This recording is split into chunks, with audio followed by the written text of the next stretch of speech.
اگر تیرے اندر محبت کی رمق دمق نہیں ہے، اگر تیرے اندر خلوص کی وہ چاشنی نہیں ہے، نبی پاک نے اعلان فرمایا جیش اسرا کے لیے مال کی ضرورت ہے، مال دو بھائی۔ ایک دفعہ حضور نے اعلان کیا، عثمان کھڑے ہو گئے، عرض کرتے یا رسول اللہ 100 اونٹ بما سامان کے یا 100 گھوڑا بما سامان کے، بیٹھ گئے۔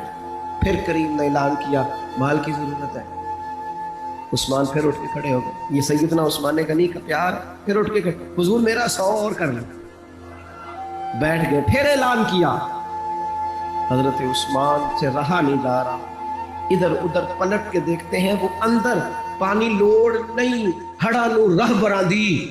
درویش کہتے ہیں تیرے اندر اگر عشق کا ہڑ آ جائے نا، ہڑ، وہ بھی کسی سے رستہ نہیں پوچھتا۔ کبھی سیلاب نے بھی رستہ پوچھا ہے کہ ادھر جاؤں کہ ادھر جاؤں، وہ تو ہڑ ہے، وہ تو رستہ پوچھتا ہے، وہ تو رستہ بناتا ہے۔ پھر کہا کچھ اور چاہیے، تو حضرت عثمان اٹھ کے کھڑے ہو گئے، کہا یا رسول اللہ عثمان کیوں حاضر، اور شامل کر لے میرا حصہ۔ اور پھر اپنے پیسے لا کے سارے حضور کی مقدس گود میں ڈالے، یا رسول اللہ آپ کا ہی ہے سارا، حضور آپ کا ہی۔ فرمایا عمرہ کریں گے، کفار نے کہا نہیں کرنے دیں گے۔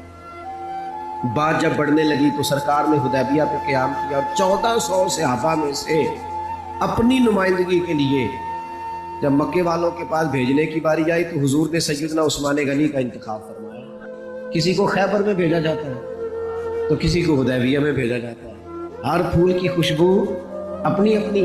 جائیے نا، حضرت عثمان تشریف لے گئے، بچھڑے ہوئے تھے بڑے زمانے، میں اور آپ صبح و شام دعائیں مانگتے ہیں، یا اللہ بیت اللہ شریف کی زیارت عطا کر، یا اللہ صفا مروہ کے پھیرے نصیب ہو، یا اللہ حجر اسود کی۔ کتنے لوگ تڑپتے، کتنی خواہش کرتے۔ جناب عثمان غنی کا تو پرانا پیار تھا حرم سے، وہ پیدا ہی اسی علاقے میں، اور کتنے سال ہو گئے بچھڑے ہوئے۔ جیسے ہی گئے تو جا کے کہا ابو سفیان سے کہ ہم یہاں جنگ کرنے نہیں آئے، عمرہ کرنے آئے۔ سیدنا عثمان غنی سے ابو سفیان نے کہا یہ ذرا دیکھنا، یہ ذرا دیکھنا، یہ ہمارے بزرگوں نے عشق کہاں سے لیا ہے۔ حضرت عثمان غنی سے ابو سفیان کہنے لگے وہ سامنے بیت اللہ شریف ہے، طواف کرنا ہے تو کر لو، وہ صفا مروہ ہے آپ نے صحیح کرنی ہے تو کر لو، وہ حجر اسود ہے چومنا ہے تو چوم لو، وہ آب زمزم ہے پینا تو پی لو، لیکن ہم تمہارے نبی پاک کو نہیں یہ کرنے دیں گے۔ سامنے کعبہ ہے، سامنے حجر اسود ہے، سامنے مقام ابراہیم ہے۔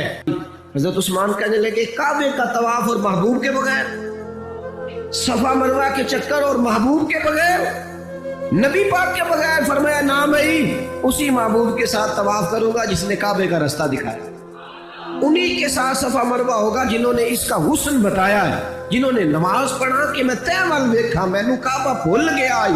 اب ایکنا بھول گئی نہیں سب صوم صلاتا، ایک کو یار دا۔ پھر یہاں سے لیا ہے میرے امام، یہاں سے عقیدہ لیا ہے میرے امام نے کہ حاجیو آؤ شہنشاہ کا روضہ دیکھو، حاجیو آؤ شہنشاہ کا، حاجیو آؤ شہنشاہ کا روضہ دیکھو۔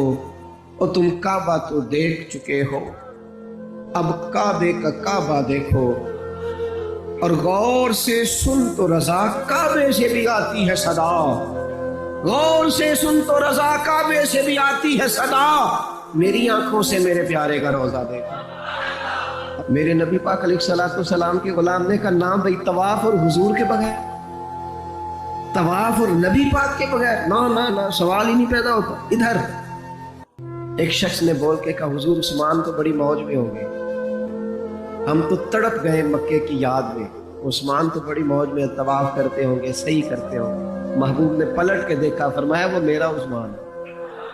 ہاں میں نے کہا ایک مقام، ایک یہ ہے کہ کوئی محبت کرے اور ایک یہ کہ محبوب کی نظر میں، فرمایا وہ میرا عثمان ہے، میرے بغیر اور طواف، میرے بغیر اور طواف یہ کیسے ممکن ہے؟ سوال ہی نہیں پیدا ہوتا۔ سیدنا عثمان غنی قبر پہ کھڑے تھے، حضرت عثمان غنی ایک قبر پہ کھڑے، اتنا روئے کہ دھاڑی آنسوں سے بھر گئی۔ بڑے لوگوں کے احساس بڑھے، بڑے لوگوں کی ذمہ داریاں بڑھی، بڑے لوگوں کی باتیں بڑھی، رو پڑے، داڑھی آنسوں سے بھر گئی۔ حضرت عثمان غنی سے کہا گیا جناب اتنا روتے ہیں آپ کو تو حضور نے 3 دفعہ جنت کی بشارت دی۔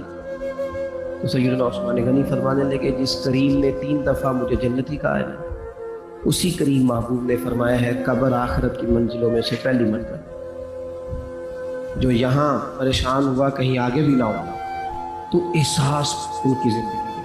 ان سے 3 باتیں سیکھ لیں، شرم و حیا سیکھیں، اللہ کے راستے میں خرچ کرنا سیکھیں، ان سے خوف خدا سیکھیں۔